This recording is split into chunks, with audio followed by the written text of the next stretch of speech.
கொஞ்சமாக எண்ணெய் சேர்த்துக்கணும், கொஞ்சமாக கடுகு, கொஞ்சம் சீரகம், ஒரு 2 காஞ்ச மிளகாய் சேர்த்து, கொஞ்சமாக கருவேப்பிலை, நல்லா ஒரு பெரிய சைஸ் வெங்காயம் நல்லா பொடியாக நறுக்கி சேர்த்து நல்லா வதங்கணும். 3 தக்காளி, ஒரு மீடியம் சைஸ் 3 தக்காளியை நம்ம மிக்ஸி ஜாரில் அரைச்சிட்டு வந்தோம். அரைச்சிட்டு வந்த தக்காளியை நம்ம கூட சேர்த்துக்கணும்.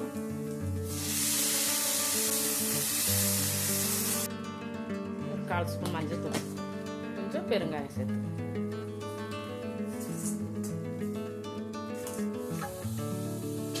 ஒரு ஸ்பூன் அளவு குழம்பு மிளகாய் தூள் சேர்த்து, தேவையான உப்பை சேர்த்து,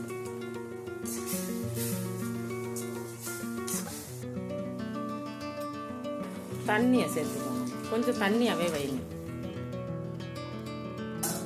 ஒரு மூடி போட்டுடலாம். அதே மிக்ஸி ஜாரில் நல்லா ஒரு 2-3 துண்டு தேங்காய் நறுக்கி சேர்த்துக்கணும்.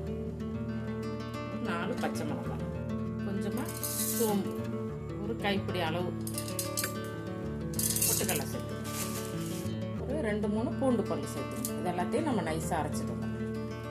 நம்ம குழம்பு நல்லா கொதிச்சிருச்சு. நம்ம அரைச்சிட்டு வந்த தேங்காய் பொட்டுக்கடலை எல்லாம் இதில் சேர்த்து,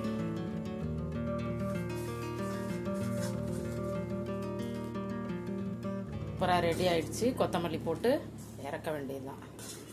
நீங்களும் உங்கள் வீட்டில் செஞ்சு சாப்பிட்டு பார்த்துட்டு எப்படி இருக்குங்கிறத கமெண்ட்டில் சொல்லுங்கள். வீடியோ பிடிச்சிருந்தா ஒரு லைக் பண்ணி சேனலை சப்ஸ்கிரைப் பண்ணி சப்போர்ட் பண்ணுங்கள். நன்றி.